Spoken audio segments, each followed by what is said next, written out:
Shalakaya Chaksurum Militam Yena Tasmai Shri Gurave Namaha Sri Chaitanya Manavishtam Shtapitam Yena Bhutale Shayam Rupa Gadamayam Dadadi Shapadantikam Panchakalpatarubhyascha Kripasindhubhyaivacha Patitanam Pavanebhyo Vaishnavebhyo Namo Namaha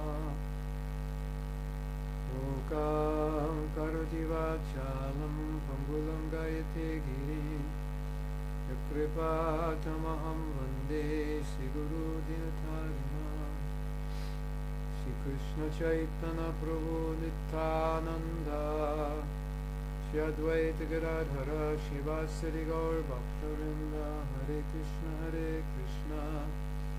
Krishna Krishna Hare Hare Hare Rama Rama Rama Hare Hare Nama Om Vishnu Padaya Krishna Prasthaya Bhutale Srimati Bhakti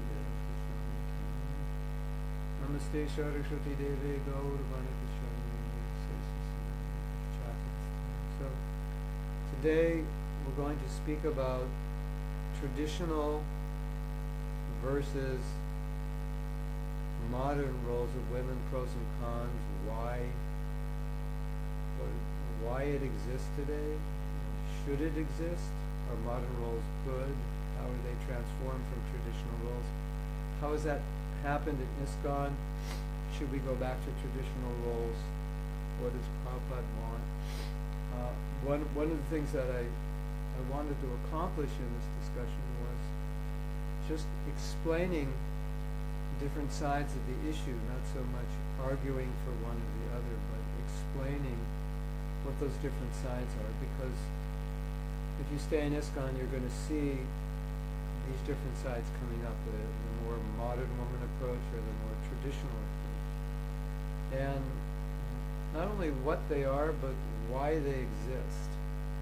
And I want to begin with the beginning of the movement, because there were some transitions made in how women were dealt with, how women were seen over the course of time. And I want to review those. Now, we may have discussed some of this before, but probably if we did, I can't remember if we discussed it, but it would have been 6 months or so. And if we did discuss it, there's really no harm in covering it again, because I don't think I'll cover it exactly as I did. Some things may be similar. So, we want to look at the beginning of this time, Prabhupada in New York, and how Prabhupada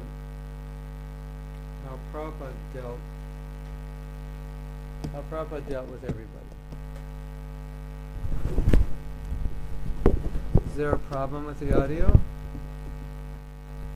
I have a solution. Hold on, there's a solution. I'll make it better. Wait a minute.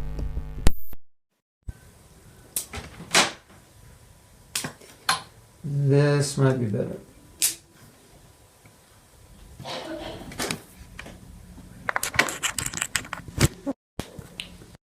Is that better?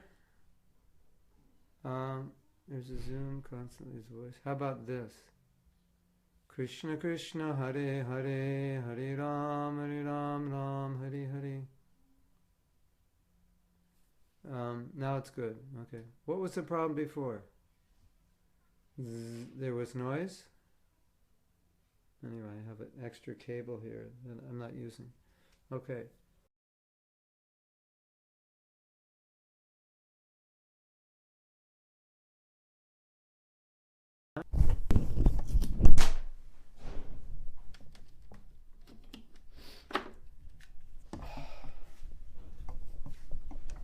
I'm going to move because I need to get better internet, so I'm going to move downstairs. But I need a place to plug this in. Nie wiem, wiesz, my dopiero przyszliśmy. The internet's going to go off and on, so I'm moving downstairs. Wiesz, co bardzo mam problem z internetem? O, to tutaj, tak? And I have to sit facing the window. It'll be better. Oh, you will be shining like But we need to plug this in somewhere. Gdzieś trzeba się z tym podłączyć. Oh, it's too bright. Szkoda, że nie mam It's here. Okay. Hold on, everyone. It's gonna be dark. Yeah, it's too light over there. Okay. Not bad.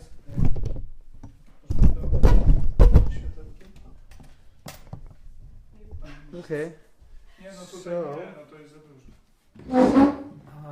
Here I am. Okay. Krzesło przynieść. We bring... What about that? Jest bez... Kaszani jest już, wiesz, albo chcę na... Hold on. Don't go anywhere.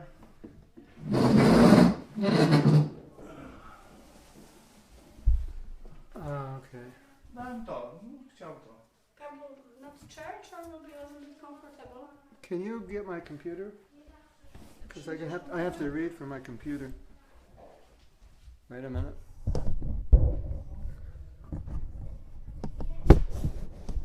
Okay, so for better or for worse, this is what we have.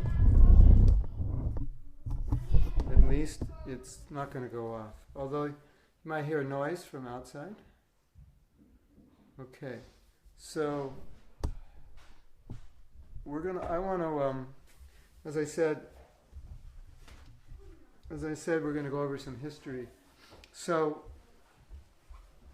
yes, perfect. In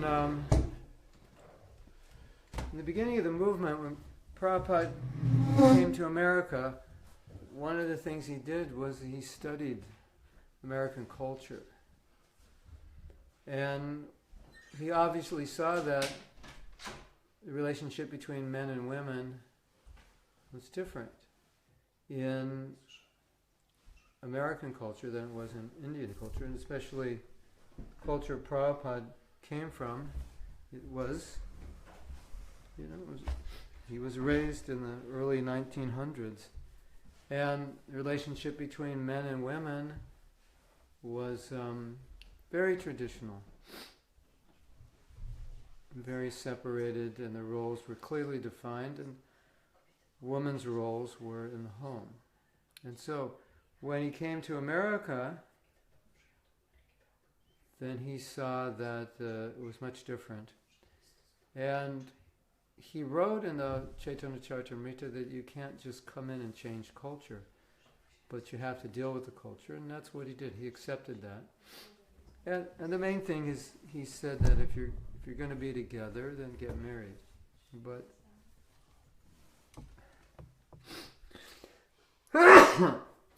as you know, in Western culture, the women and the men, they're educated in similar ways, and there's not the distinctions socially. There's not such great distinctions as they were in Prabhupada's culture. Even when Prabhupada came to America, there were distinctions, but not as great, obviously, as his culture.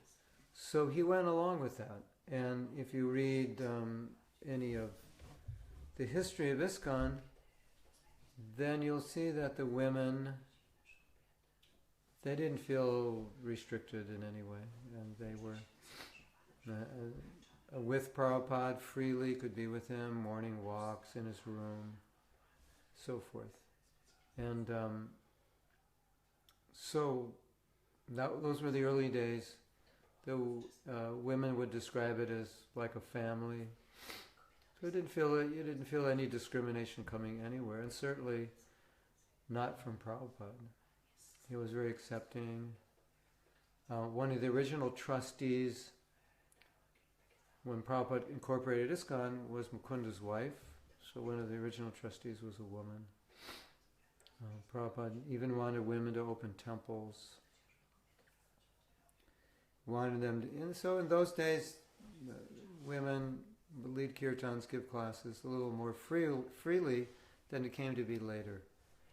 And some devotees will argue that there's two arguments for this. One argument is that Prabhupada was very tolerant, accepting, and open, and therefore he granted women the same status in ISKCON more or less as they had outside of ISKCON, feeling that that was the proper thing to do. And that would be the best thing so as not to alienate them and bring them to Krishna consciousness. Now, the other argument would be that it's not what he wanted, but he did it because that's the way they were. And he really wanted to have a more traditional role for women. So then you might ask, well, the way that I'm describing ISKCON, which seemed pretty open for women in the late 60s, and you can see pictures of the kirtan and classes, and there's no woman's side, men's side. Because that was the culture we were coming from. We didn't make those distinctions. So when people came to ISKCON, the same distinctions that we weren't making outside, we weren't making inside. And nobody was really telling us to make distinctions, so we didn't make any. And you'll see even when I joined, that was late 69, 70, you'll see, maybe even through 71, I'm not sure, I can't remember, but you'll see when we have kirtans in the temple, there's no men's side, women's side. It's just everybody. There wasn't really a discrimination. I think when we sat for class, it was a little bit separated. More so, it came to that. But initially, not really. I remember when I was a young devotee taking prasadam, and there was no men's side or women's side. It was a small temple, maybe 12 of us. And so we just took prasadam together. So that was the beginning, the early days. And then the argument will be the other argument would be that that's how Prabhupada wanted it, because that's what he did. He gave access to the women. He, as I said, let them on morning walks and in his room and so forth. So there was, I don't know what exact year, maybe around 1972. There was a move around 1972 that continued pretty much, I think, till Prabhupada left, to separate men and women. And this wasn't so much about traditional roles of women being at home, but just the women should be in the back of the temple, they shouldn't be around Prabhupada. And things should change. There should be more of a segregation. Because before that, there really wasn't a segregation. We really didn't discriminate. It was like, man, it was for... But that's, as I said, that's what it was like outside. And so nobody was telling us it should be any different inside, so that's what we did. So some of the sannyasis, and maybe others, felt that's not proper, it's not the way it's done in India. So gradually there was introduced more separation. Women on one side, men on the other. You see less women around Prabhupada, or no women around Prabhupada anymore. He's surrounded by sannyasis. It became very male-dominated, and then women were not in the same position as they were before. So then the argument for that would be that that's actually how Prabhupada wanted it, but we weren't ready for it. And as we understood it and implemented it, then he approved it. That's the argument for it, that it's actually what he always wanted. We just never knew we should do it, and so when we started doing it, he liked it, and the separation. And then it went to women in the back, and men in the front, not side by side anymore. And then it almost went, at least there was a proposal that all the women should go to Australia, that there actually shouldn't be women in the Hare Krishna movement. Because wherever, at least not anywhere but Australia. Because wherever there's women, then it becomes a problem for men. Because they're not going to get married if there's no women, but when there's brahmacharinis around, then you're going to lose your brahmacharis. Of course, we didn't know that if there's no brahmacharinis around, you'd lose them anyway. You would just lose them to non-devotee ladies, girls. Or maybe even to prostitution. So we didn't really understand that idea. But that, although it sounds crazy, that was actually seriously considered. So it gives you an idea of the shift. And within this shift, it shifted a little bit in 72, side to side, the women in the back. Then women giving classes, very rare. Women leading kirtans, very rare. Women in management, very rare. So it was intensifying. Then women to go to Australia. And then in that transition, there was a lot of preaching in Bhagavatam about the entanglement of grihastha life and women as Maya and women as less intelligent or emotional and can't be trusted and various things that are described in different shastras, often out of context or often explained by people who didn't really understand them or understand how to apply them. And so a woman's position was being demeaned, and then a lot of women weren't happy. Some women just felt this was wrong but didn't have a voice. And especially the older women, the first women that were with Prabhupada, they had a very difficult time because the way the movement was being run, the way women were being treated, was not how Prabhupada had treated women. So now there are letters in which Prabhupada encouraged women to do Sankirtan, book distribution, preaching, opening temples. And there are letters in which Prabhupada encouraged women to be mothers, stay home, milk cows, churn butter, in New Vrindavan, for example. So what we grew up with during Prabhupada's time was a strong emphasis on preaching. And so the women were part of that preaching, and so women generally did very well on book distribution, so that was encouraged. And the management was usually very happy that women were doing book distribution because that was Prabhupada's desire that his books be distributed. And because they were good at it, then management was happy with that they could go on book distribution. And so in that sense, the idea of women in traditional roles was kind of turned upside down, even to the point where if they would get married and have kids and had to stay back from Sankirtan, it was looked down upon. So that's like the extreme. That's called Bhagavat Vidya or Bhagavat Marg, just the path of everyone engaged in spreading Krishna consciousness. So during those years, there wasn't talk of traditional roles, of female roles. We were very happy that women would go on Sankirtan and preach. Everybody was happy with it. And that view of women churning butter and so forth, that Prabhupada gave, I think in 1968 or 69, in a letter to the devotees in New Vrindavan, because they were living off the land. And many people were trying to live that way, or some of the devotees were trying to live that way.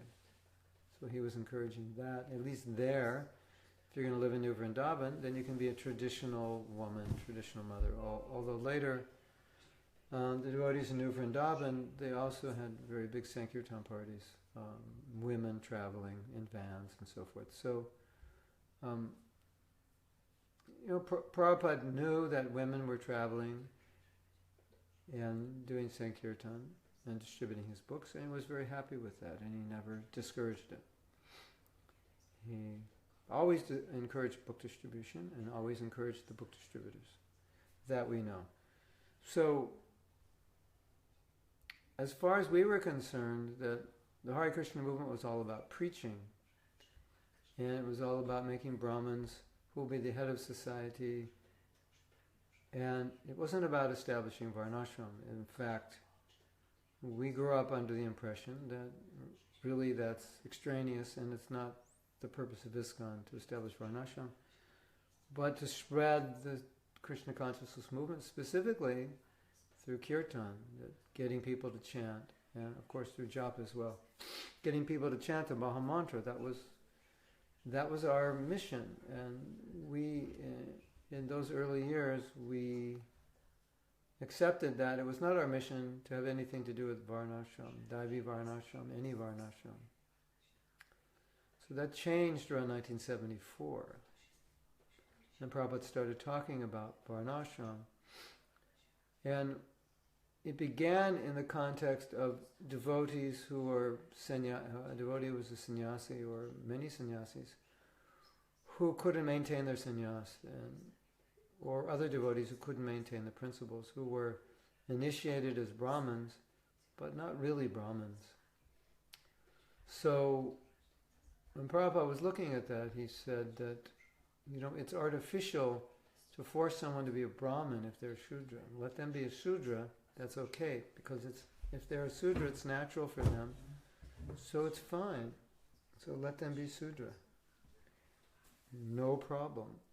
The problem is when they're Shudra and you force them to be Brahmin. So, up to that point, basically, everyone who joined ISKCON and stayed around for a year or two would have first and second initiation. And so our idea was we were creating Brahmins to preach. We were creating heads of society. That's what we were doing. That was the purpose. And so therefore anyone who joined, we would encourage them to get initiated and give them Brahmin. And it was I don't want to say like a conveyor belt, but it was like a conveyor belt. I was initiated in 2 months, and then, so I was initiated in March, and then April, May, June, July, August. And then around 4 or 5 months later, I received second initiation. So that was just, the system. You join, you get initiated quickly, and then second initiated within 6 months, 5 months, or a year at the most. And so we're creating Brahmins and then sending those Brahmins out to preach. That was the idea. So, and that's what we grew up with. We're creating heads. And then all of a sudden in 1974, Prabhupada confused the devotees by saying, this is not working. Devotees, not all devotees are qualified. And so that was the beginning of talk about Varnashram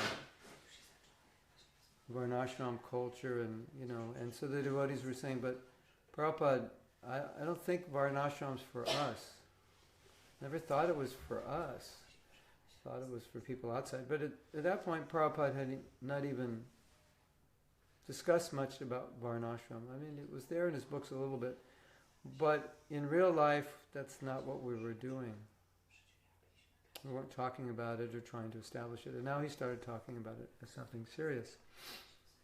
So, within Varnashram, Varnashram is a traditional social system, or we call it Daivi Varnashram, it's divine.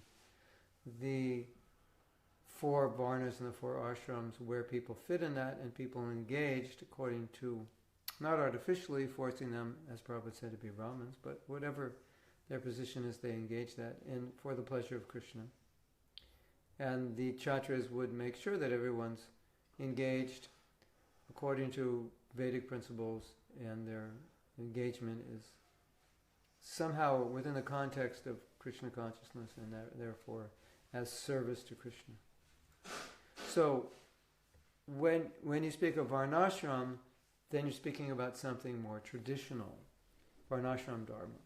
When you're speaking about Bhagavat Dharma, you're speaking about the spreading of Krishna consciousness. not the establishment of varnashram. So this was kind of a change-up for us, and a lot of devotees had a difficult time in the beginning because they understood that we're not trying to establish varnashram in Kali Yuga. And Prabhupada said, no, we need to because we want to engage everybody. And once Prabhupada saw, even within our own society, not everyone is Brahminical, what to speak of outside, he wanted to establish it. So if you look at varnashram as something traditional, as some people will look at it and say, no, this is the traditional system, and because it's traditional, we should take traditional, to establish it, we should take traditional roles, and therefore women should take their traditional roles as mothers, not being highly educated, not being part of the workforce. So that seemed a little bit at odds with the Bhagavat Vidhi, where women are going out preaching, surrendering, actually sometimes neglecting their families. So you have this dynamic within ISKCON where Prabhupada talks about varnashram and the more traditional roles of society and individuals within a varnashram, and sometimes quoting Manu Samhita, which is a traditional law book, which is, governs social behavior. You know that, and you have Chanakya Pandit, who is a well-known Brahminical minister to Chandragupta, or I forget who. He has many instructions, moral and political, about the nature of women and family and so forth. So sometimes those instructions are quoted. You'll find in Prabhupada's books, talk about varnashram, organizing society roles, men and women, and so forth. So there appears to be a difference here, because what's stressed in the Bhagavat Vidhi is not exactly stressed in varnashram, and vice versa. Now, just to shed some light on this in the modern context, as you probably know, that Prabhupada asked all his disciples to become gurus, and there are various places where he was asked, what about women? And he said, yes, women also. And as you know, in ISKCON, there has been a debate over whether or not women should be gurus. And then you might wonder, well, Prabhupada said women could be, what's the debate? And the debate is that if we want to establish varnashram, then women should hold traditional roles, which is called Stri Dharma. Woman, another name for woman is Stri. So the Dharma, the duty of Stri, is as mothers, or to be protected as daughters, then as mothers, and then be protected in their old age. And their basic service is with the children, the family, the home, domestic. And that if we want to establish varnashram, that's the role they should take, Stri Dharma. And therefore, if they become guru, that's really not Stri Dharma, because guru is a very independent position, and it is not this traditional motherly position. So people against women becoming gurus feel that because because Prabhupada said 50% of my mission is not finished, I want to establish varnashram, so the establishment of varnashram is the other half Prabhupada didn't complete, and in our effort to establish varnashram, then we should re-establish traditional roles for women. And part of the argument sometimes is that Prabhupada did things in the beginning to get the movement going that perhaps he wouldn't have continued doing later. Another argument is given that women wanted to do certain things, so he let them do it rather than designate what they should do. He saw what they were inclined or wanted to do, or that they would protest if they couldn't do something, so he just let them do it. So those arguments are there. Not that everyone agrees with those arguments, but those arguments are made. Kind of the argument of it was really not Prabhupada's desire as much as it was the desire of women to be engaged in a certain way, and he let them do it. So I'm not presenting who's right or wrong. I'm just presenting both sides of view so you can see the evolution from where it came and how it came to where it is today. So what you have today in ISKCON are devotees who want to establish Varnashram and who are very much concerned about modern social customs or systems infiltrating within ISKCON. And certainly in the early days of the Sankirtan movement with Prabhupada, that we were very much, you say we weren't really Vedic, we were just whatever we were. Go to Italy, more pizza than chapatis. Maybe in Mexico, more Mexican food. It just, we are what we are, and that was the culture. It wasn't like ISKCON had so much its own culture. It was more a reflection of the culture in which the temples were situated. And you say the host culture. We had some culture, but not very strong. And so the male-female culture, as I said, outside, was kind of how it was inside. And then gradually we tried to change that, so establishing more what you could say more Varnashram principles. So that's a little history. I don't know if we had discussed that before. But I wanted to read something Jamuna wrote because she makes some points that would be interesting for this discussion. My computer just turned off. I couldn't turn it on, and there's a chance I could lose what she wrote. And if I do, it's going to take us a few minutes to find it. Anyway, so I guess we need to talk a little bit about Varnashram, because that word, it may not be clear what we mean, but I think the simplest way to understand it is a social system. You could also call it a government. It's a social system that divides people by their occupation in their ashram and defines the occupation in an ashram based on Vedic principles that will help people ultimately become Krishna conscious and also help society function more smoothly. Upstairs I have a mouse. I need my mouse. So I'm going to have to find this document again. I was reading, there was a, well, let me go a little further in the history, because I just went up to the time of Prabhupada. And so we can go a little bit past the time of Prabhupada, post-Prabhupada, how things evolved. So I mentioned we had this situation where there was actually a resolution being proposed that all the women would leave our temples and they would just all go to one place, and that way it would be kind of like a haven, a safe haven, a safe haven for brahmacharis. In all the temples in the world outside of Australia, you would have, the brahmacharis could just engage like monks, and there'd be no women around. So things are kind of going in that direction. And it got worse after Prabhupada left. Hold on a second. Yes. Okay, it's just going to take me a little bit. See if I can talk and do this at the same time. I just lost it. There it is. So as I said, the way women were being treated, it changed from the early days. And then it got worse after Prabhupada left.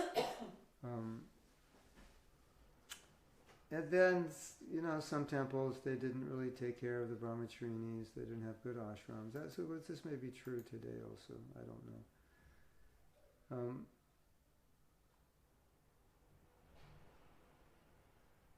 Actually, I don't even know.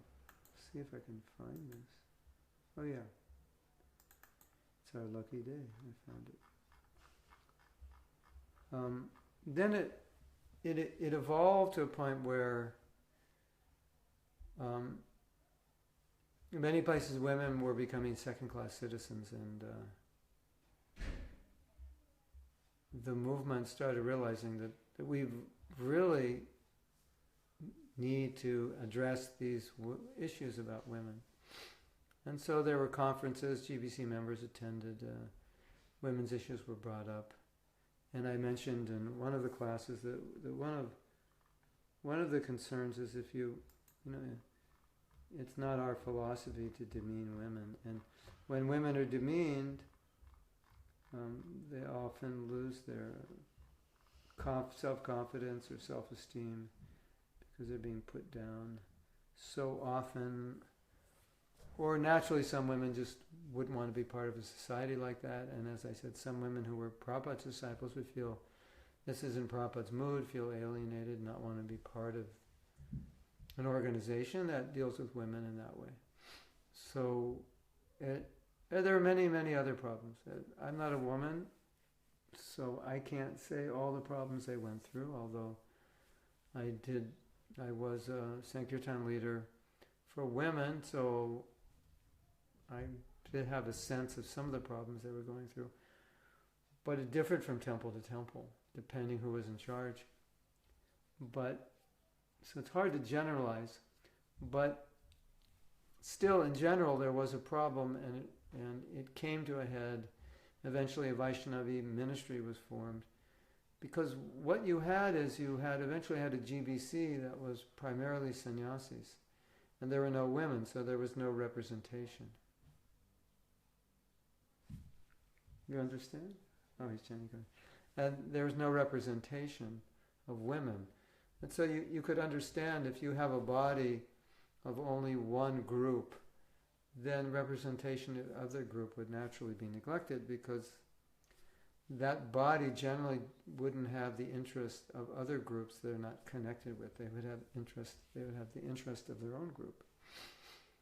Just like you won't see any resolutions or any discussion about taking care of older devotees, about providing better health care, maybe getting health insurance, or other health facilities, or maybe offering temples, providing choices on diet and so forth. You won't find that legislation until the devotees themselves who are making the legislation are getting sick.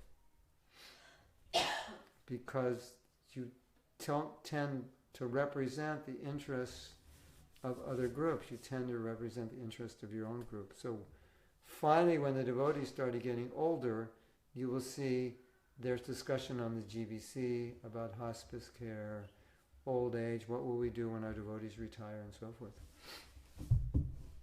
So the women, seeing that there was a lack of representation, wanted representation. Eventually they got it on the GBC.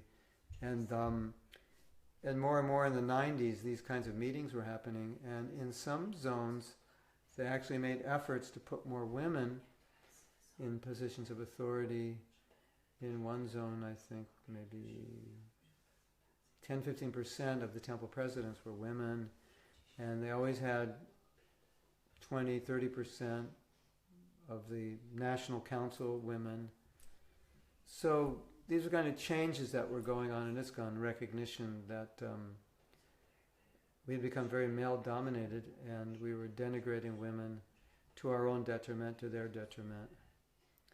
And so things started to shift. Now, where they stand today is different in every country, because some countries are kind of where America was 30 years ago, dealing with these kinds of issues.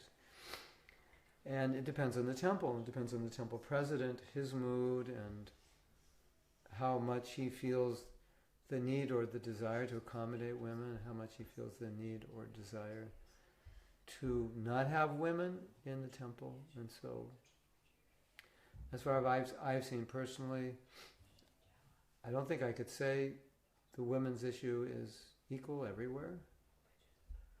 It definitely varies. But it's probably better than it was 30 years ago, but maybe not where we want it to be.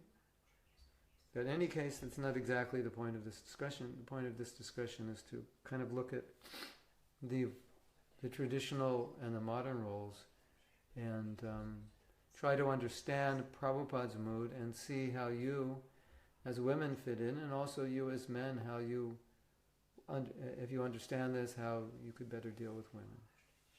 So I want to read something by Jamuna because I think it's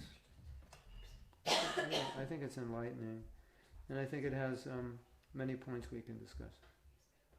She's addressing the GBC body. As a GBC body, all of you are responsible for establishing Srila Prabhupada's legacy, which in these difficult and turbulent times is at stake. One realm of that legacy, the rapport Prabhupada established with his Vaishnavi disciples, is the topic of our discussion today. Because over the years, since his disappearance, it has been largely forgotten.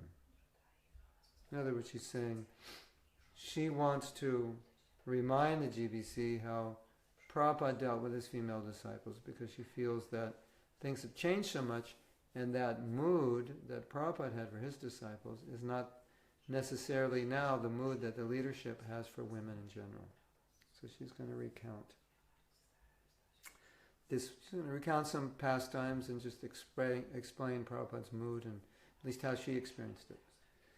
He lovingly encouraged and engaged us in the service of the Sankirtan movement, and he consistently revealed himself to be Pandita Samradarshana, equal to all. So what she's saying is, she'll elaborate that he engaged us all in a variety of services, and that we never felt that he discriminated, that we were women and that we couldn't do certain things.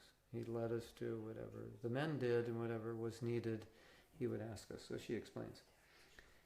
In both men and women, Prabhupada observed our propensities and expertly dovetailed them in his preaching mission.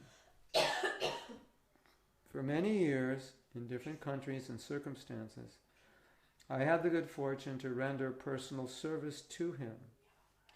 He trained me, urged me to accept more and more responsibility, and regularly asked me to lead kirtans, give classes, arrange programs, manage departments, provide comforts for visiting devotees, meet with leaders, and actively promulgate Krishna consciousness. Prabhupada engaged her because she was very qualified, and that was why he engaged her. So he gave her a lot of responsibility because in many cases she was more qualified than anyone else to do that job. In other words, more qualified than both the men and women are there. And so Prabhupada, as practical as he was, and saw that she could do it, he engaged her. Now, the argument for this is that was a time, place, circumstance situation, and it wasn't that Prabhupada intended that it should be that way forever. That she was there, he needed her help, and that was the culture which all the devotees were familiar with, men and women working together. And so Prabhupada went with it. So that's the argument against it, but that's not what he wanted. But that was time, place, circumstance. She's not making that point. She's not making the point that it's time, place, circumstance. She's trying to make the point is that that was Prabhupada's nature. And although things changed, his nature didn't change. Things changed around him. That's the point she's going to be making. It would take much longer than the limited time I have here to give you a glimpse into the numerous exchanges that illustrate Srila Prabhupada's demeanor and mood. However, one such exchange is what I call the Chanakya Pandit episodes. I was present on 4 occasions when Prabhupada repeated the Chanakya adage, never trust a woman or politician. On such occasions, Prabhupada looked me in the eye to see my response. On the last occasion in Bombay in 1973, he quoted the saying, heartily laughing in front of a small group of men, Then he said, "What do you think, Jamuna?" Immediately I retorted, "Of course, it's true, Srila Prabhupada." Whereupon he became grave, looked at me with great feeling and said, "But you are not a woman. You are a Vaishnava." So the point she's making is that Prabhupada made a distinction between Vaishnava women and ordinary women. You can't trust a woman. The idea is, Chandaka Pandit said, you can't trust a woman and a politician. What did he mean? He said, you can't trust anybody who can't even trust themselves to control themselves. So if somebody can't control himself, you can't trust them. So that man, woman. But generally, it is understood that women are more prone to sense gratification. And so that's why it said you can't trust a woman, because she might say yes, but then later say no, because it doesn't suit her needs. That's where it comes from. And then Prabhupada's saying, but you're a devotee, so you're not like that. Of course, you could say, but it's Kali Yuga, men can't be trusted, and that's true. But it appears that a lot of these statements about women, which seem to discriminate women, came from a culture in which men were very strong and controlled and so forth. So compared to the men, the women were less. But even in those societies, maybe we could say those women were more elevated than elevated men today. So you have to understand it somewhat in context, but that's not the point of this. Anyway, that statement is there, and Prabhupada's making the point, but you're a devotee, so you're not like that. So her point is he didn't treat the women as less intelligent, as untrustworthy, and so forth, because they were devotees. Is that okay? If you have questions, I think I can get it. Okay? I don't have a big audience here, so if you want to ask questions, The audience has a question. oh, the audience has a question. It has to be exactly about what I'm saying. Yes? Is it? Okay. Because we were just walking and we were like discussing the idea of initiation, giving initiation to women, because it's often that women have more troubles in following and in chanting, because in this Vedic culture... Let me repeat what you're saying. They were discussing about giving initiation to women because it seems they have more trouble chanting and following than men. And this Vedic culture... If they're single. Or anytime. Anytime. Because in this Vedic culture usually man was having the guru, and even now we see also that women, when they are getting married, having kids, they don't have enough time, they have troubles in chanting. So, generally the man was the guru. The woman didn't have a guru. He was her guru, and she's busy with the kids and the family. She doesn't have time for bhakti. So why initiate them? Yes. Oh. I mean, the simplest answer to that question is because Prabhupada did. Of course, then you could say, well, what he did, now we have 50 years to look at it and say, was that the best thing? But Prabhupada's mood, the best way to answer this question is Prabhupada's mood was he didn't want to deny anybody the chance to become Krishna conscious. So he was just giving a chance. Yes. And so first initiation is a chance. One time he said it's a chance, one time he said it's an experiment, like see if you can actually do it. It's like, okay, let's initiate you. You get connected, let's go for it. Let's see if you could make it. There's another story that single women with children were living in the temple, and the managers were concerned that it's expensive to maintain them. And they were thinking that they shouldn't be allowed to live in the temple.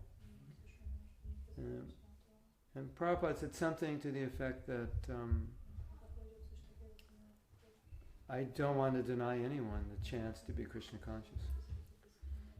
You could see that in Prabhupada's expansion of Krishna consciousness, sending devotees, go to Africa, go here, go there, go to Asia, go to Australia, go to New Zealand, go to China, you know. He just wanted, that was Prabhupada, he wanted to make everyone Krishna conscious. So understanding Prabhupada's mood, there's no question that he would deny anybody. Because you could say, you know, certain classes of people are dangerous to initiate. Maybe they're not as civilized or educated or cultured, so why initiate them?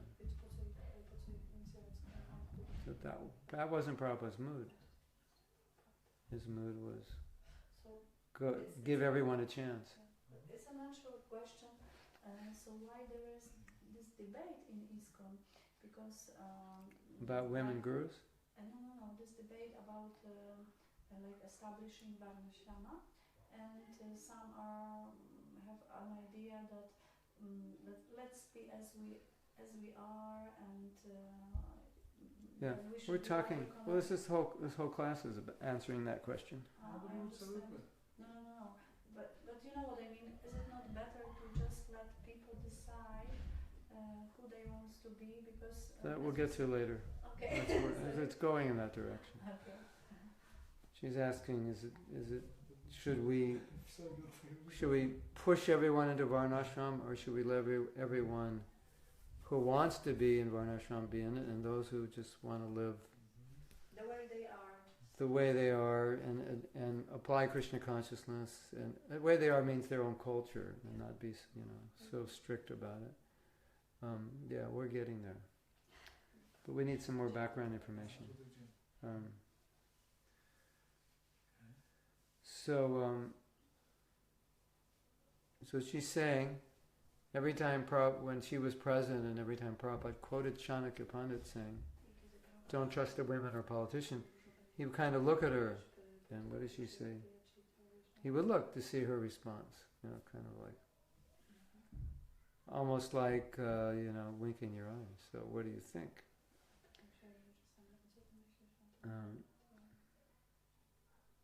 And as Prabhupada told her, but you're not a woman, you're a Vaishnava. And there are other stories like that where Prabhupada, you know, we talk about women being a certain way, but then talking about women devotees not being that way because they're devotees, they're different. They're not conditioned in the same way that ordinary women or ordinary people are. So he would make that distinction. Another series of exchanges centered on leading kirtan. Prabhupada often had me lead the first kirtan before he spoke at programs, whether in front of 20 people or 10,000 people. There were occasions when I felt uncomfortable with this. At the Jayapur Pandal at Radha Govinda temple, I refused to lead kirtan. Prabhupada called me over and said, "Lead kirtan." I said, "I can't. My throat hurts." He said, "No, lead kirtan." So croaking like a frog, I led kirtan. Now, Prabhupada,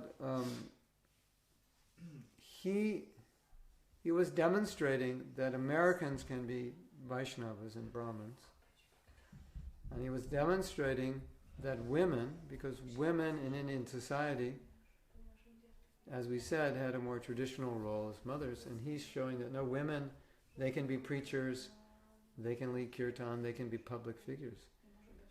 And, you know, so it was double power. They're Americans, they shouldn't really be devotees, and then an American woman, and a woman shouldn't really be a powerful preacher and kirtaneer and so forth. So Prabhupada wanted her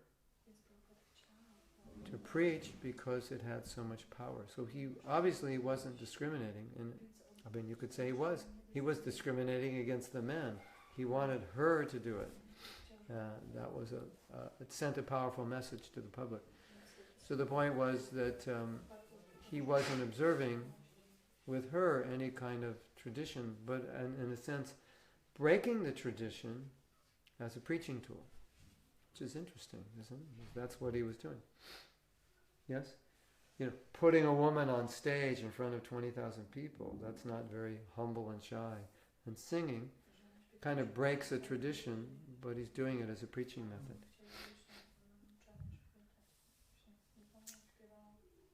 Does that make sense? Yeah. In 1974, not long after I had left my householder ashram, Prabhupada pronounced it good that you have left your husband and encouraged me to become a sannyasini. Although I was not in the traditional role of being protected by my father, husband, or son, in both his personal darshans and written instructions, Srila Prabhupada offered me unfettered encouragement and astonished me with unexpected answers to my questions. So he was encouraging her to live a renounced life. So she settled in Oregon with another woman, and then some of the leaders were saying, you're independent, just women on your own, you're not even part of ISKCON now. So she presented that to Prabhupada, and this is what Prabhupada said. Prabhupada said, ISKCON is where you are chanting the holy name. That is ISKCON. So they replied, but Prabhupada, they're saying we don't have any association here and are therefore in Maya. Prabhupada replied, association can be 2 or 200. If you are 2 and compatible, you can become perfect in Krishna consciousness. If you are 200 and not, then no one will make advancement. So in other words, even though it was 2 women, apparently 2 women alone, independent, that's not very Vedic. He was okay with that. He encouraged that. Now you're renounced, you're like widows. And so one thing we see here, we can stress, is that Prabhupada's looking at the result. Is what you're doing Krishna conscious? Is it producing a Krishna conscious result? If it is, then that's fine. Then it's good. So that's what he's saying here. No, it's okay. You're 2, you're independent. That's okay. If you're Krishna conscious, then it's wanton. They were thinking, they had moved to a farm and they were thinking of leaving, and he was upset, and they were thinking of leaving because they were told they're independent. And he said, no, don't leave. He said, you Westerners are always moving around, so don't leave.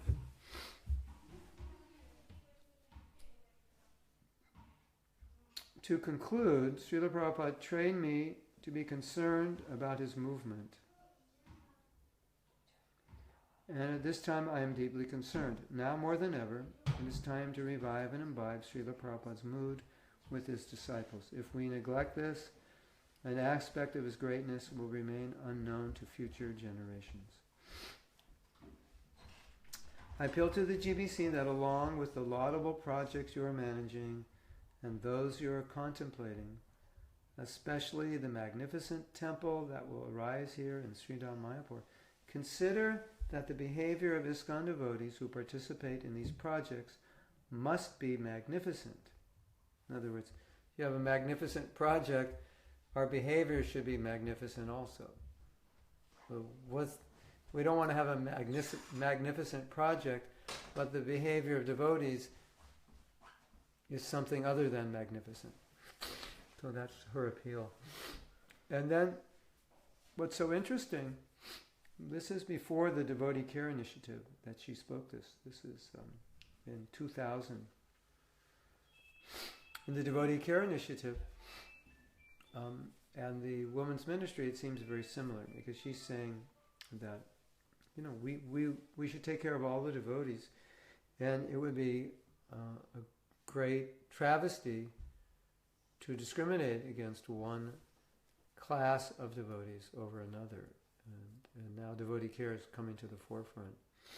So this fits right into the concept of devotee care. Here's a class of people that maybe were not cared for as well as they should have been.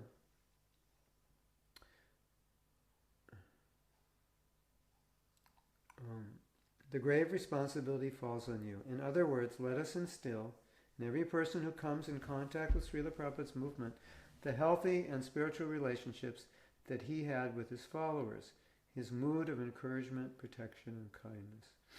So her point was, this was Prabhupada's mood, and if we want to establish Varnashram and we want to establish traditional roles for women, certainly this mood we shouldn't lose this mood. And I guess her point is that you can lose this mood in trying to do what's right. In some cases you may do what's wrong by mistreating devotees. So we want to avoid that. With great care,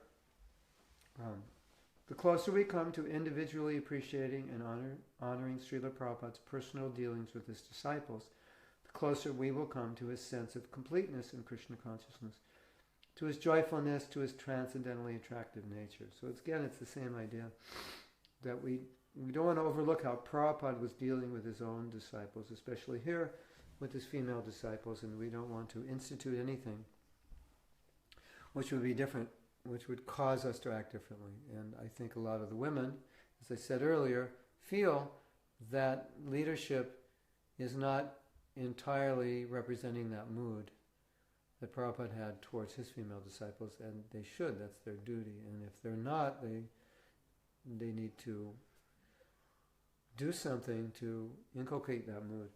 Finally, let us search our intelligence and hearts for ways to help the women who are sincerely looking for spiritual life. Without properly nurturing them, we as a society have no future. Women in Krishna consciousness are an intricate, essential part of Srila Prabhupada's legacy. In our effort to move forward, let us not put Srila Prabhupada's example behind us, but in front of us, our divine beacon to guide us together towards the lotus feet of Sri Sri Gaura Nitai, Sri Sri Radha Krishna. So, we're supposed to start another class. Let's finish this first because we want to culminate this discussion by answering your question. So your question was, can I just be me? Do I have to be Vedic? When Prabhupada's establishing Varnashram, does that mean I have to change my lifestyle?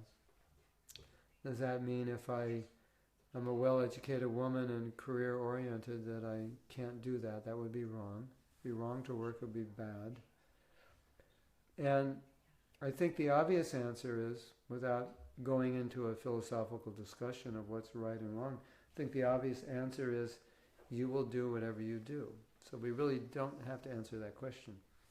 And if we establish a Varnashram community, and you are very much an adherent of Varnashram, and you believe in traditional roles, your kids going to Gurukul, the wife staying at home, kids not being educated in a materialistic education, not being part of this culture and so forth, you'll gravitate towards that Varnashram community. You'll want to be part of it, right?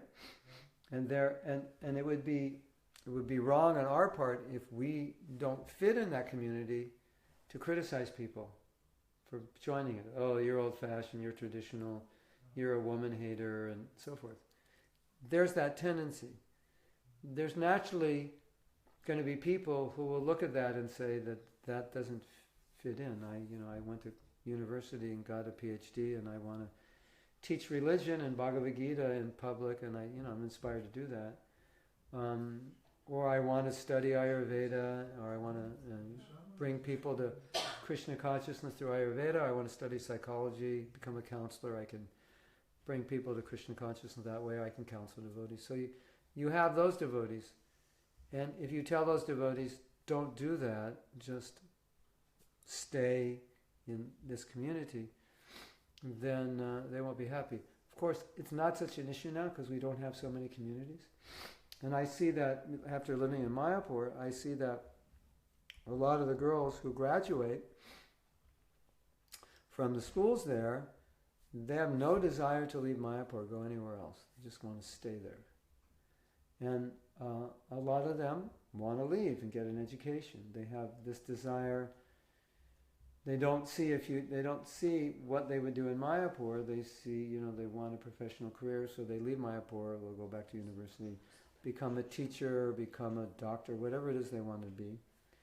Maybe later they'll come back to Mayapur, maybe they won't. Everyone's individual. So, I wouldn't say Mayapur is exactly a Varnashram community, but it's a community of devotees, and it has its limitations. compared to the outside world. There's more opportunity out there. So some people don't want to be part of that society.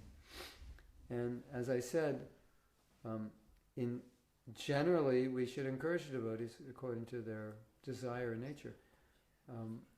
We should educate them so they can make good choices.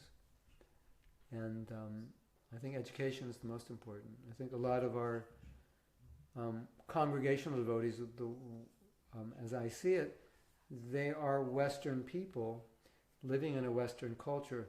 So to make any major kind of lifestyle changes is unlikely to happen unless they move to another country, unless they move to India. Then when devotees move to India, you see them, they dress differently, they wiggle their head, they eat differently. It's just natural, you're in that culture. But to be in a Western country, and most devotees won't be that Indian unless we establish our own, culture. But what I see is, I have god brothers who've been devotees almost 50 years, and they're American. And when you meet them, they're American. Culturally, they're American. Hey, what's going on? Hey, how's it going? Yeah, Haribo, Where's the veggie burgers, Prabhu? I'm hungry. So I don't think we can deny that. So what I've observed amongst new people coming, they become Krishna conscious, they read Prabhupada's books, they start chanting Hare Krishna, but they're very, whatever they are, they're very American, they're very British, they're very Italian, they're very French, they're very Spanish, Mexican.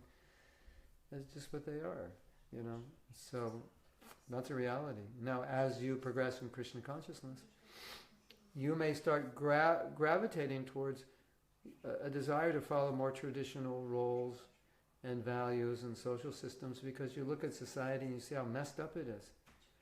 And you just say, even though I'm Western, I don't want anything to do with that anymore because it's so bad, it's so gross, it's so rajasic and tamasic.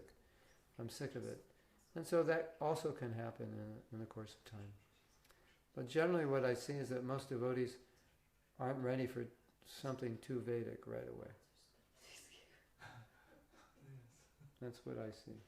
Unless they join in India and they stay in India, which is obvious. If they're staying in India, they like Vedic culture. But I think sometimes that we are people who are having two lives. Yeah, a little bit. Temple life and outside of the temple. Yeah. Like me, I'm looking differently. Yes, when I'm going out. Yeah. And I'm going to the temple, I'm looking completely different. So a combination of Eastern and Western, and it varies with different devotees. How lifestyle-wise, how Krishna conscious or Vedic, whatever it is you are. And it depends. Like devotees, some devotees are very, very inclined to deity worship. And that deity worship, it has a traditional aspect to it, where you're doing ritual and mantra, and you're really into it. And it's obviously not part of your culture. So, and you see that some devotees just naturally gravitate towards that, and they like it, and they get the fancy chadars and dress like South Indians and big sikas and earrings, and it's just they're attracted to it. It's natural. You don't have to tell them to do it, right? And some devotees, they've been around 40 years, and they never got 10 feet more than they never got close to a deity, and they never will. It's just and they're still trying to figure out how to put tilak on. Isn't it? Yeah. So and they don't like Indian music. They like rock and roll. 50 years later, they still like rock and roll. So that's why I think the obvious solution in this kind of dilemma is that we need to have these varnashram communities, because if we don't have them, nobody can be part of it who wants to be. And there's no alternative when you get burned out in Western culture and you finally say, okay, I've had it. I want to live traditional life. I just want a cow. And the woman's like, I've worked in the corporate world for 20 years. I'm burned out. I just want to stay home and cook.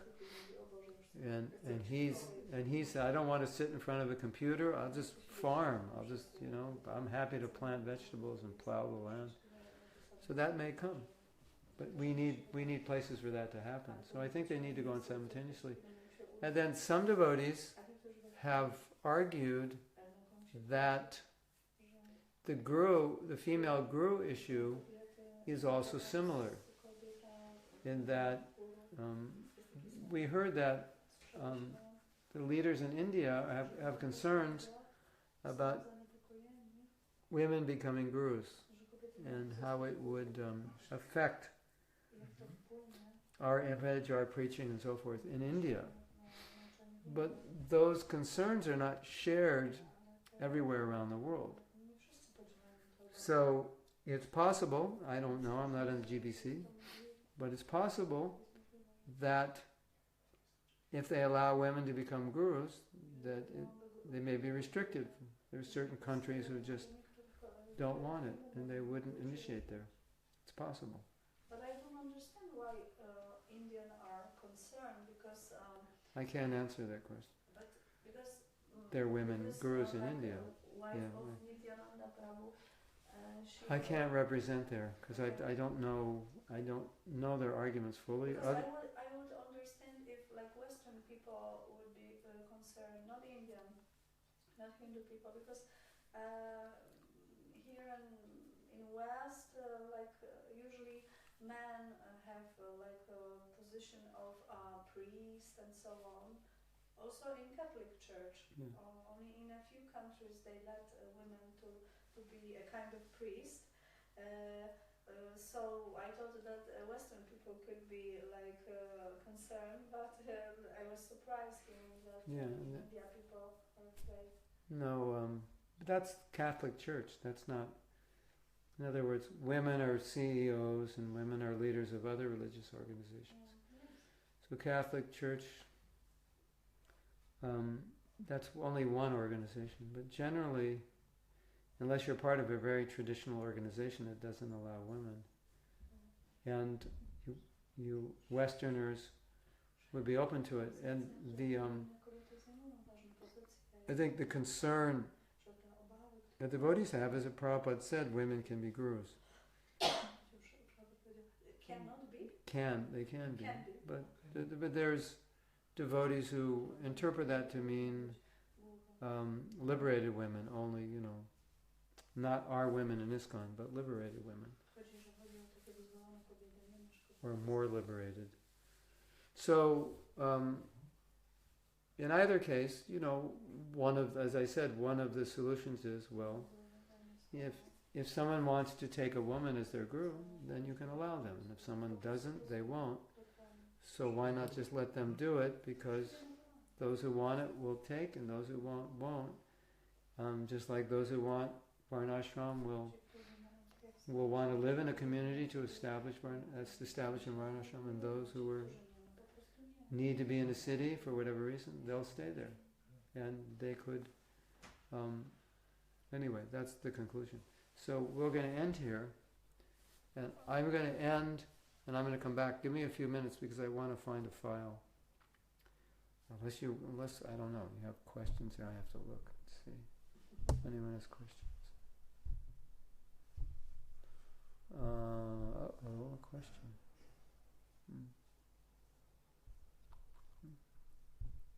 Yeah. I mean, I could go on this topic because I'm not even prepared for the next topic. So why don't I just go on? We can talk about prema, but it's getting extreme. If we talk about, I think maybe we'll talk about another subject other than prema, because it's just going to get more and more esoteric. And probably you'll understand very little. If you're lucky, you'll understand very little, and if you're not so lucky or normal, you probably won't understand anything. And so I don't know if it's so valuable at this point to talk about such high things. I think we've discussed the topic of love well enough so that we can decide. I think Sundari and I will decide on what we'll discuss next week, because these classes are specifically geared towards the time zone of Australia. So Sundari's in Australia. Sundari Radha.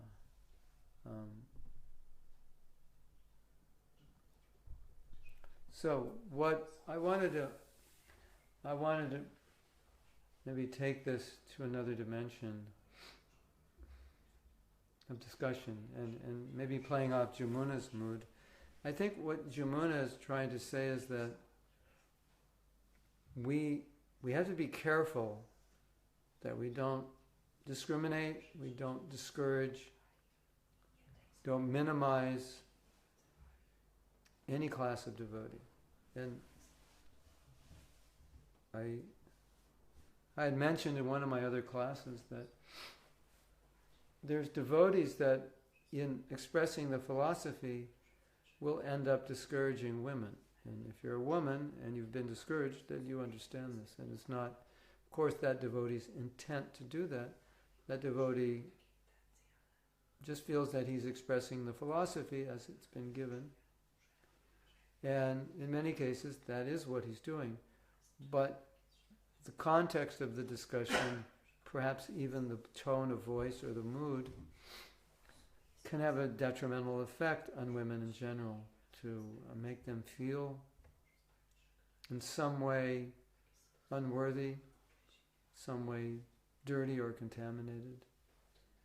And that's certainly would not be the intention that Prabhupada would have of our preaching.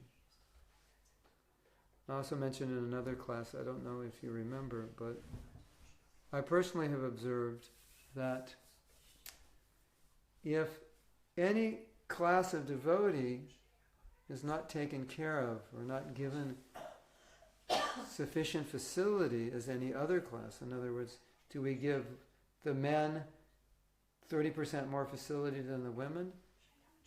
No, we shouldn't. Equal facility according to what is socially acceptable has to be given to the men. That would be like there's 200 men in our congregation, 200 women, and there's 5 men's toilets and there's 1 woman's toilet, as an example. Not that that ever happened, but that's an example of something like, okay, the men have this room for japa, which is nice and big and warm and beautiful, and the women have this room, which is unpainted, cement floor, cold, and 1/3 the size. Something like that. So the point is, if you take the philosophy that women are this, women are that, women are this, women are that, that's what you end up with. Putting a woman in, they get 1 toilet and they get this and that. And so that problem we've seen. And I think what Jamuna is pointing out is that is not the way Prabhupada dealt with women. It was not like that at all.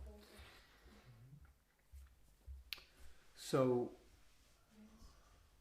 and I've spoken to brahmacharis about this, and they don't think about women and they don't think about women's issues, so they don't really notice these things.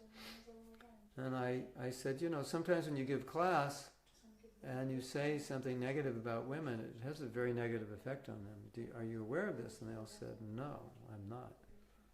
And as we mentioned before, sometimes it can have a negative effect on marriage, because it makes a man think that he made a huge mistake and he's living with somebody who's an inferior being, of inferior intelligence and uncontrollable emotions and so forth, who's the personification of Maya, and I've fallen into a pit and now I'm never going to get out. And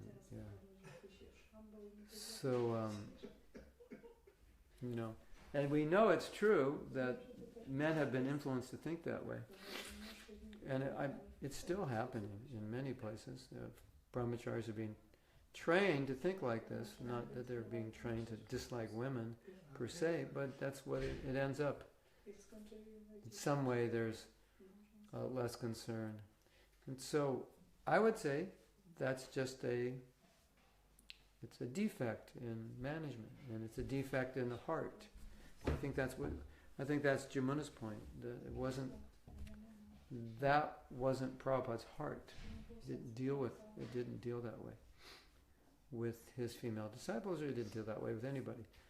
Now, another thing which we have to be careful about, and I think this is obvious, but unfortunately it's simultaneously not obvious. Sometimes Prabhupada made some derogatory comments about Africans as a general race of people. And sometimes the Vedic statements, they make these general comments that these are certain races of people that are considered, they're considered like lower or not beautiful. I was listening to one devotee, and he was saying now in India we preach to the tribal people who live out, and he said they're quite primitive, uneducated.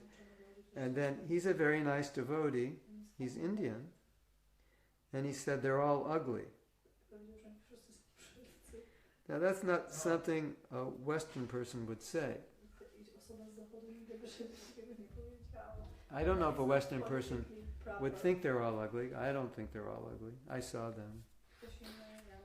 But I think compared to city people, from the Indian perspective, whatever ugly means, they're ugly.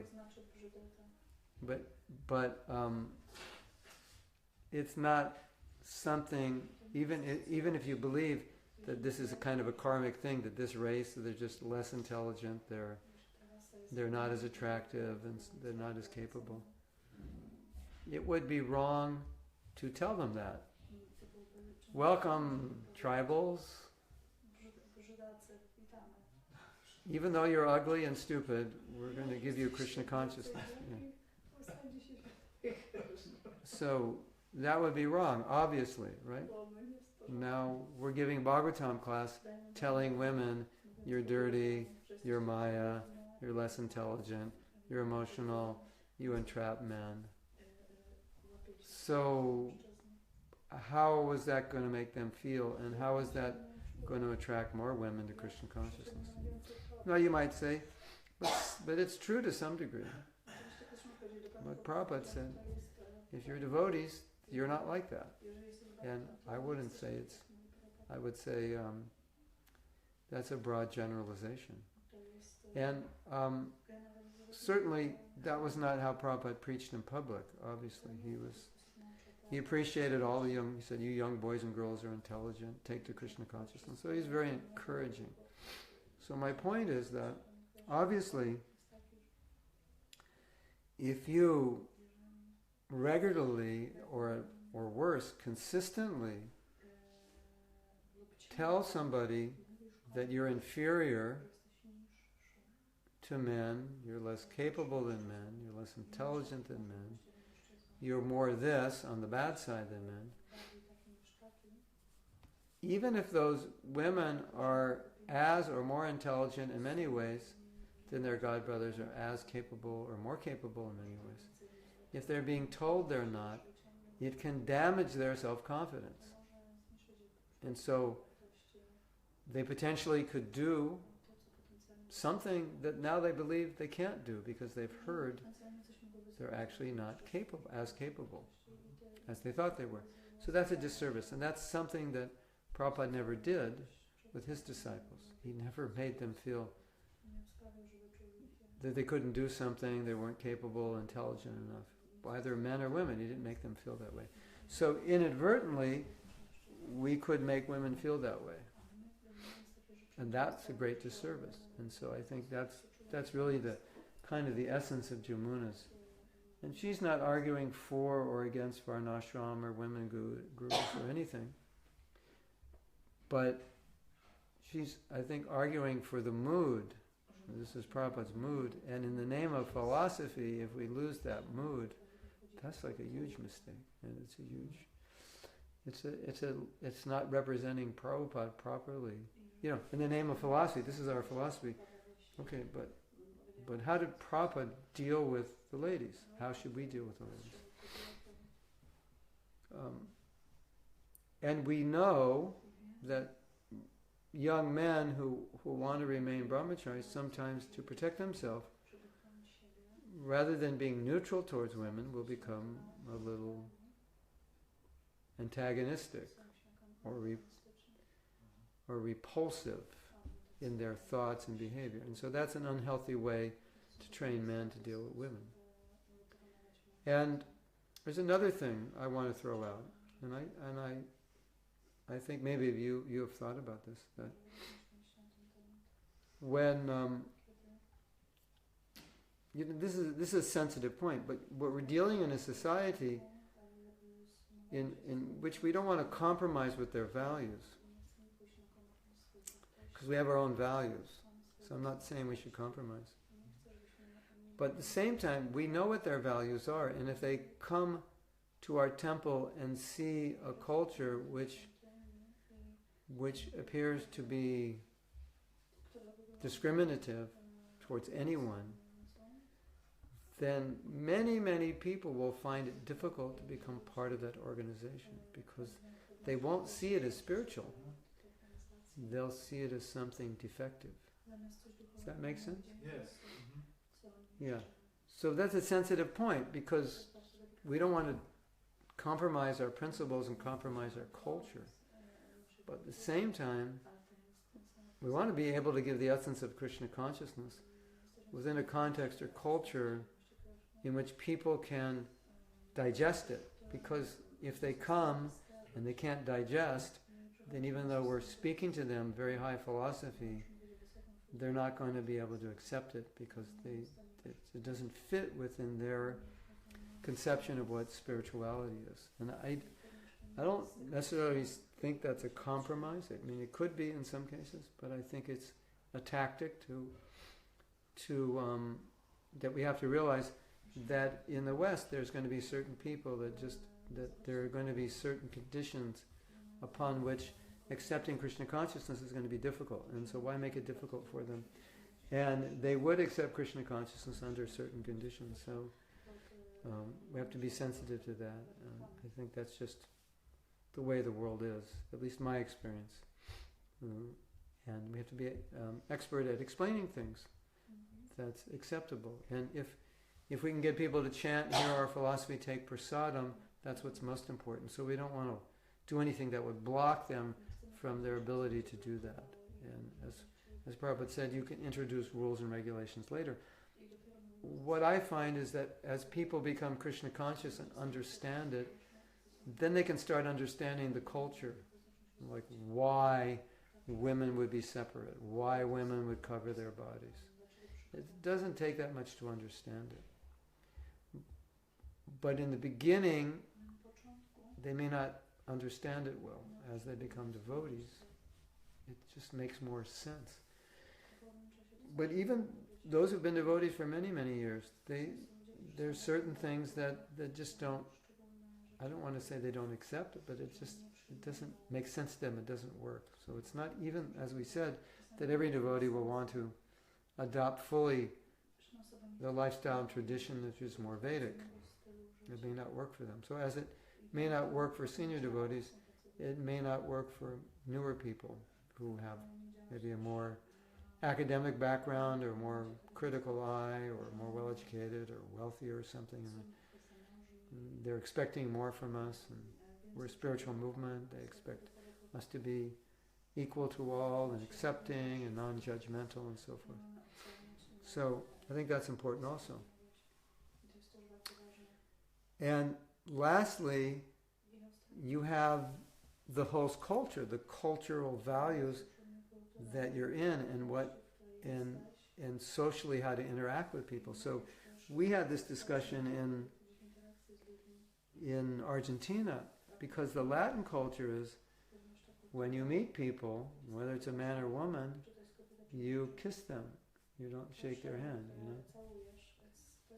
And you try to introduce that in England, you might end up in jail or something. It's a different culture, England's like, don't get, you got to stay, when you talk, make sure you're like 3 meters distance or something, or 1 meter away, don't get too close, right? And in Italy, it's like, could you back off a little? You're like, breathing on my face when we talk. So, this discussion came up in Argentina, that people come, it's just the culture, a woman comes and they just hug, hello. So what do we do? Because if we don't do that, it's not socially acceptable. And of course you've grown up your whole life doing it, so it's like you're used to it. And a very good answer was given. What? Men with men too? Because you said men. Yeah, I think so. I think so. They kiss on the cheek or something, or sometimes. Because here in Poland, if you are friends or something like that, that's rather woman to woman, not like. Yeah, this is no man to woman. Yeah, I just noticed the women. I didn't notice the men. Here in Poland, after the time of being very fanatic. Devotees became very familiar, and women and men they start to hug each other. Okay. There's also a problem because I have this don't problem. I'm coming and I know someone very well, and this man is coming and hi more, and I said no, thank you, sorry, because I don't feel it. It's me, All right, we'll we'll give another class about should men and women in ISKCON hug. I have my husband to hug. And if I say yes, that'll be the last class I'll be allowed to ever give in ISKCON again. So what this devotee said is that his experience is that sometimes it's awkward when they come. If that's the tradition to embrace, and he just backs off like that. It's like it's their first day in the temple, and immediately it was just like alienate them.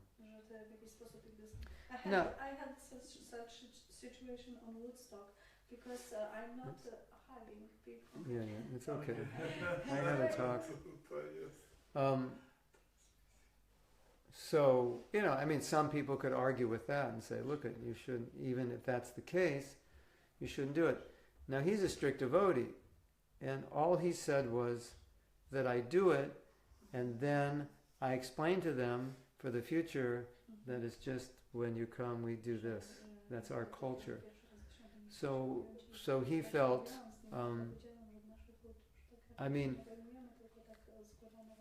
I was doing some radio shows in Mexico, and after I do the show, they want to take pictures. So what do the women do? They stand next to you and put their arm around you.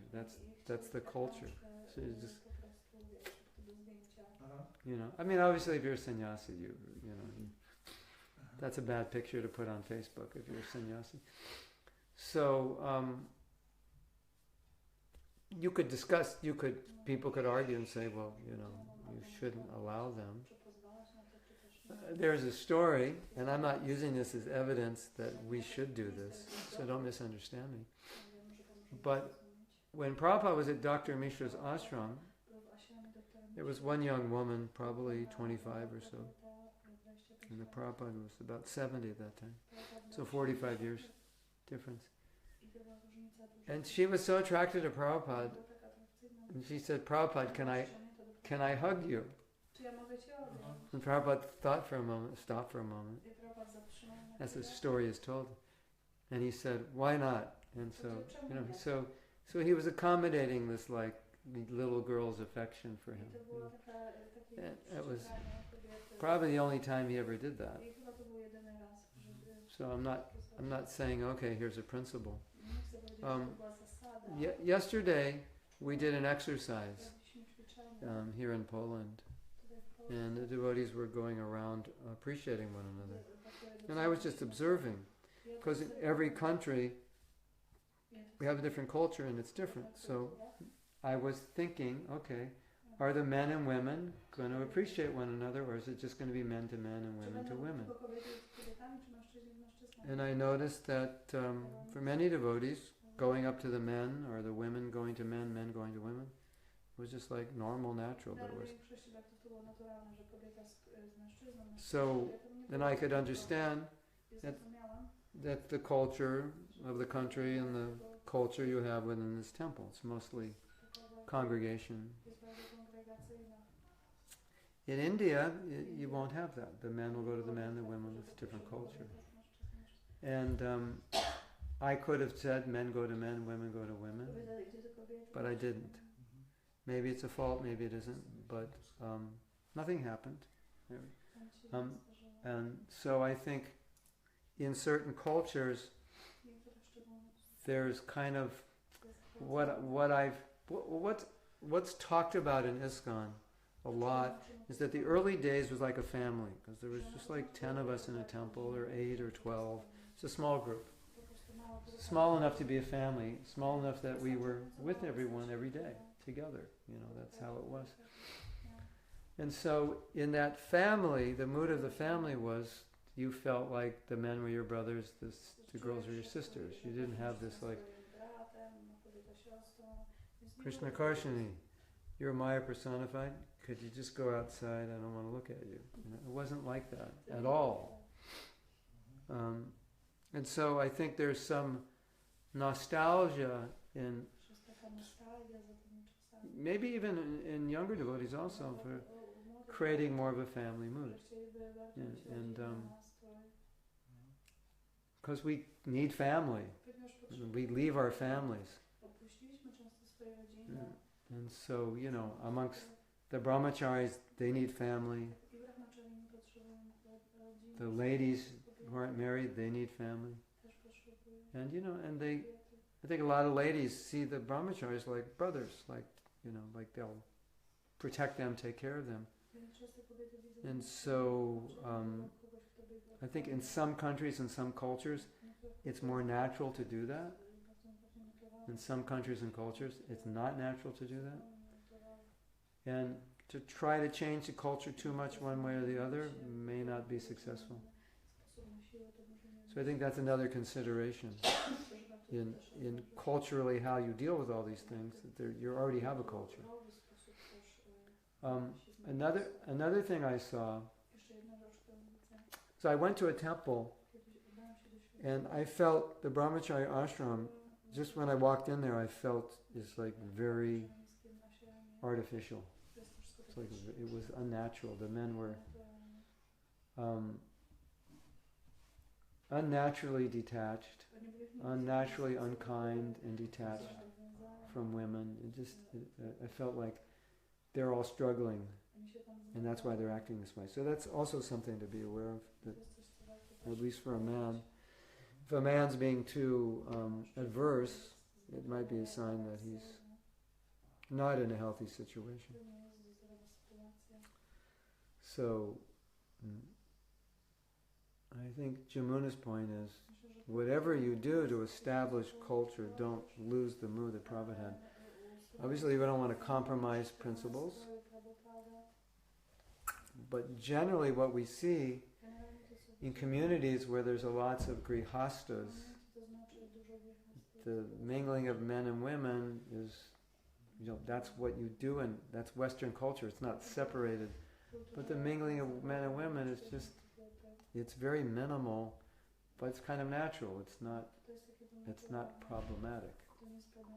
And I think sometimes if something isn't problematic and you try to make it problematic, then it becomes problematic. Like someone will preach this is a problem when it's not a problem. It might appear like a problem shastrically, but practically it's not a problem. There's nobody's falling down, nobody's breaking principles.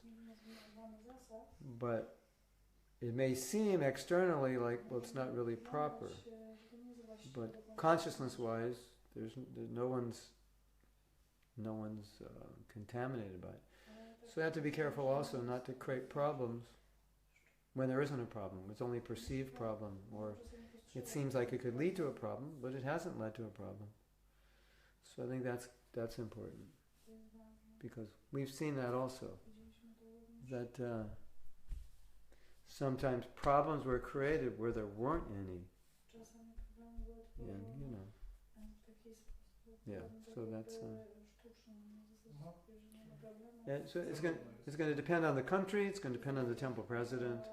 It'll depend on many things. But you have certain principles. Separation of the sexes has to be there to a certain degree. But respect has to be there.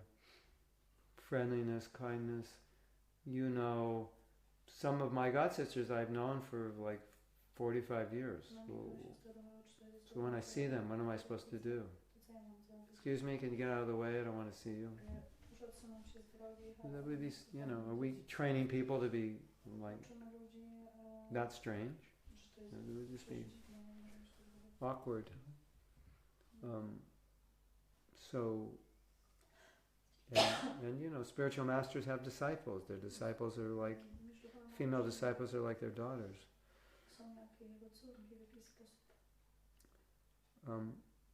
So these are challenges we have to deal with. You know. How much do they deal? Don't they deal? Will they initiate if they're not married? Will they deal with their problems? Will they not deal with their problems? It'll vary from guru to guru, from place to place. So, you know, we all have to respect one another. And, you know, if you're getting initiated from a guru and you're a woman, then, you know, you should be clear on how much he will or won't deal with you. Because if you want him to deal with you and he won't, then you would be disappointed. So maybe Grihastha will deal with you, but he won't deal personally. So you should know that. Is that okay? Yeah. Question? Yeah. Question. Because Varnashrama also means like sannyasi, grihastha, brahmachari and so on. And we were actually discussing it today when there is no kind of varnashrama and the women are not protected in this way that we are not able to find a good husband for them. It's a huge problem because... Well, when there's no, let me repeat, when there's no varnashram, then we can't find good husbands for the women. We don't have proper training of men, and we don't have proper training of wives also. It's a kind of contradiction because, as you said, Prabhu, and I agree with it, that there will be people who would like to follow Varnashrama and live in communities and like taking like a natural roles, like women becoming mother and only wives, and there will be like people who would like to make career, and there is a kind of problem because when like women should be protected, should have not only husband but good husband, because if it's a lot of problem because of that also for spiritual masters, isn't it? Because those women. What was it? Yeah. My question is, what women need good husbands. We can do to help women. How can we help women get good husbands? To have good husband, because it's actually social issue. Reform. For everyone. Reform. Well, it would have to be there have to be education. I know what I want to do. Ja wiem, co ja chciałabym zrobić. I want to create an online course. Chciałabym stworzyć takie kursy online. About everything for men and women, everything that I understand that's essentially important in Grihastha ashram, like where are the major areas you need to go right and the major areas where you can go wrong that would destroy your marriage. And that would also help brahmacharis understand what it means to be a husband. So I think that's one thing. One thing is training, and we were having a discussion in Vrindavan last week about a woman's ashram for single women who don't want to marry. Single women. So Krishna Kirtan was saying that there are women who karmically, by nature, can't be married. It's just they won't be happy. So that's also part of it, you know, in helping people understand. Should you actually be married or not? Because maybe you want to be married, but it's not going to work out. Is it not sometimes that a woman should not have a husband, but subconsciously still is looking for a person who is like filling this empty place, as we were talking today, that woman, she doesn't have a husband, so she is perceiving a guru as husband.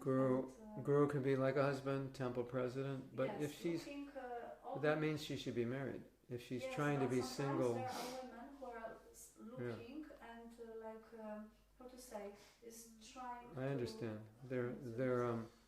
But if a woman has that kind of relationship with a temple president or a mentor or a guru, that's just an indication to her.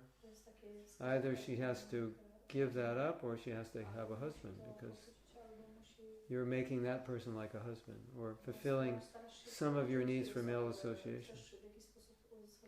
You know, a few needs, that's natural, because everyone has needs for a guru in that guidance. But if it's more of the emotional side, that becomes a problem. So that kind of woman should be married. But what we were discussing is that some women get married and realize they can't be married. It's not their nature. So there are women like that. They're not meant to be married, and it's not a problem for them because they've been married and they know it.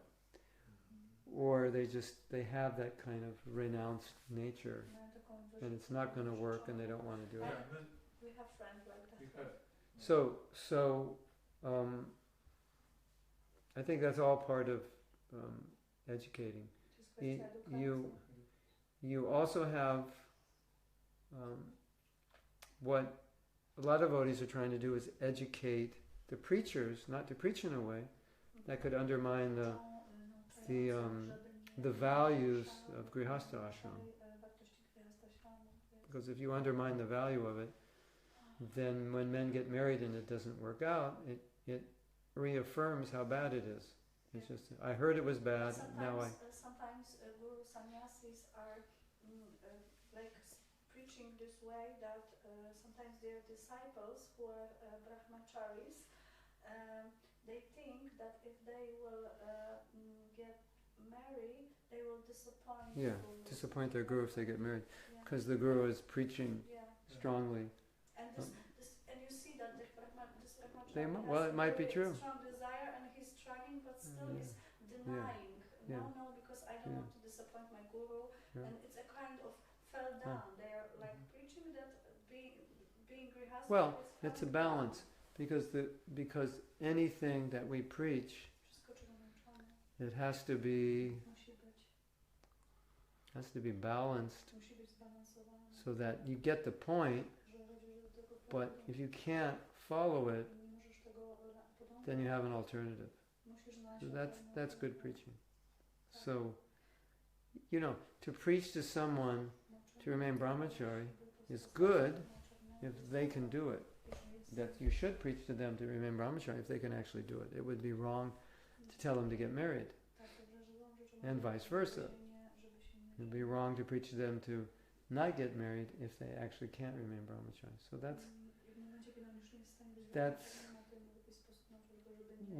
we value the brahmachari ashram, and we value men remaining brahmachari. And sometimes we think they can, so we'll preach that way. But when they can't, I think that the main preaching should be like the brahmachari time is a period of time, and there probably will be time that you have to prepare for the next step. Brahmachari ashram is some ashrams preach that, and some are not ready to preach that. And when I was in Delhi, I told them that's how they should. That's how they should deal with it. It's not even you have to preach it. You just have to ask, how long do you want to stay in the ashram? Is this something you want to do for life, and then they analyze the capabilities of that person. But sometimes we are like lying ourselves that I can be brahmachari for all my life and no, that's why you have seniors. Seniors help you. But when seniors are lying to themselves also, So that's why you need. Such situations. That's why you have you have education. If you have good education and good qualified leaders, then you won't have these problems. If you don't have mature education, then less mature devotees they'll misunderstand. Not that they're bad, but they'll just misunderstand. I understand. We've talked about all these things already. So everything evolves around good leadership and education. It solves all these problems. And if you see these problems, then that's the solution. You know, that people need to be... Unlike you say, we talked about all this in Delhi, about having an ashram where people can be open and honest, where nobody feels like... Nobody feels embarrassed to admit their mistakes, admit their faults. That's important. Yeah. But the sad thing for me is that we got married 20 years ago and the Brahmacharis were behaving in a certain way, but after this 20 years I see that nothing has changed. Yeah. Yes. So what she's saying is, she's saying that 20 years ago when they got married, she was the number one witch, and what were you? The number one fool? Or what? No, party pooper. Party pooper, yeah. Kind of person. So he was the big brahmachari, like you were the head, older brahmachari? No, it was just group of friends, Brahmacharis, and he Let's say it was a group of the first one who brahmacharis, decided to get and married. then he got married, so he was a party pooper. And the person you marry, well, this is like traditional, this happens in some brahmachari ashrams. I don't know if they all call you the party pooper, but I guess they think you're a party pooper. Yeah. And the woman you're marrying is the witch because she allured you. And so, so what Krishna Karshani is saying is that, 20 years ago here in Poland that was, common immaturity, but she's saying that that's also going on in other places today. And I agree, probably less, but... Probably less, but it's still... Yeah, it's there. Especially where you don't have older devotees, you'll see it more. Where you have older devotees, you'll see it less. And so Krishna Karshani is saying that her concern is that 20 years ago it's been 20 years and we know it's a mistake and it's still happening. All I can say is that we as individuals, when we see these things, we have to do something. We have to point it out. We have to discuss it. We have to create systems of education. I have my recorded brahmachari class. If you want to give it to any brahmacharis, you can give it. I think also the problem is that the temple is it's a kind of world, and outside of the temple community is world itself. You know what I mean? That's like two worlds, and those people Worlds. live. Two worlds. Temple world and the outside world. Yes, outside world and inside world. And the temple people, they are not, able to take advice for people who live outside, who are more experienced, and just to learn from their mistakes and so on. They are just they are like a soup, Well, for their own. in one sense, you can say that Yes. any And they are afraid of those people who live outside, and they even think that they are fallen because and sometimes when you are going to the temple, some fanatic devotees, especially from Russia, they are coming to you, Prabhu, why you are not going for the Actually, we had a discussion about this in Vrindavan, in our Dharma class. You can a class on we had a workshop on Dharma, and we had about 10-minute discussion because this devotee was asking this question. He was concerned that why would we need anything from outside of Krishna consciousness to solve any of our problems? And he was, so we talked about it a little bit. And basic conclusion we came to was that it depends what the problem is, and it depends if Krishna consciousness was actually meant to solve that problem. It's like you break your ankle, you don't put your ankle on you don't put your ankle up and chant to it, because the Maha Mantra is not meant to cure ankles, right? So sometimes we might misunderstand that the Maha Mantra is meant to solve a particular problem that actually requires another strategy. So as far as learning something, like okay, I'll chant Hare Krishna, I'll become a good accountant. Why don't you just let an accountant show you how to do it? So obviously, no one would have a problem with that. We'll learn from an accountant. We have more of a problem if it's philosophical or psychological. We have more problem with that as well. Everything we need should be within Krishna consciousness, and it might be, and you just don't know it, and you don't have access to it, and you don't know where to find it. It might be somewhere in the Vedas. But, So you get it from somebody else. Outside world, I meant devotees outside world. I mean us, because we are people who are Taking advice from devotees outside. Oh, so she's saying they don't want to take advice from devotees outside. But a lot of this I see as it's just immaturity, lack of experience. And so if you have people who lack experience, or people who are younger, or not cut out for leadership, this is what happens. And that's just what happens. It's like you're playing a game, like we have baseball in America, right? He throws the ball, right? And if he doesn't know how to throw the ball, he's going to lose the game. So they keep losing the game, and you say, well, what do you expect? The pitcher is no good. We lose all the games. So if you have leadership that's less than qualified, what do you expect? You're going to have these problems, And these are like the problems you're presenting are, I think, things that many, many devotees have seen, and they're kind of, even a non-devotee could see it. Right? Yeah. So, if a leader doesn't see it, or he sees it and he's not able to do anything about it, it's a leadership issue. To me, that's how I see it. Like, why is this problem going on? Why aren't the leaders dealing with it, discussing it? And so, that's kind of where you have to attack it.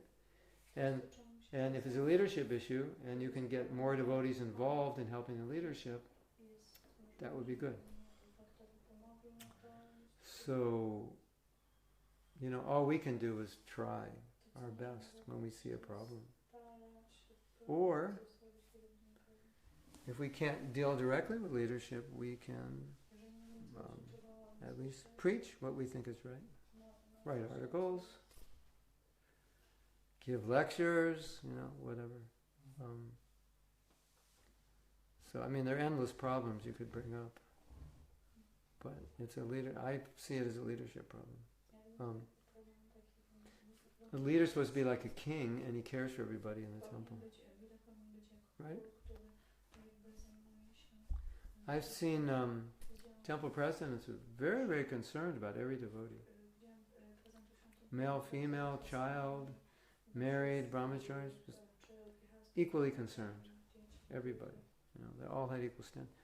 That's a good leader. He's concerned about everybody. Not just the people who collect the money, or not the people who do some essential service that he's depending on, but everybody. That's good leadership. So, these are the kinds of things that anyone who's going to take a leadership role needs to learn. Then, what if he's a brahmachari? How can he care for the brahmacharinis? It's dangerous. Then he has grihastas helping him. They do it like that. So, I hope we didn't bore you too much. So we're going to go now, because we have prasadam to eat and rounds to chant. So we have prasadam to cook. We have prasadam to cook. I'm supposed to teach her how to cook. There's nothing to eat because I have to teach her how to cook. I have to teach the ladies how to cook. So I'm going to teach them how to cook. Because after being 20 years married, they don't know how to cook. Tonight's class, what is in? So it's 1:15. 4 p.m. So it's in 2 hours and 45 minutes. Is that correct? 2:15, 3:15. So that's 4. So it's 2 hours and 45 minutes. And what's the topic? Balance. Balance. So we're going to talk about balance. How to be balanced. How to balance your life. Okay. So if you're awake and alive, not if you're alive, if you're awake, well, if you're awake in 2 hours and 45 minutes. We're going to do another class for 2-3 hours. It's going to start around 2 hours and 45 minutes, ISKCON time. So, Hare Krishna. Srila Prabhupada ki jai. Jai.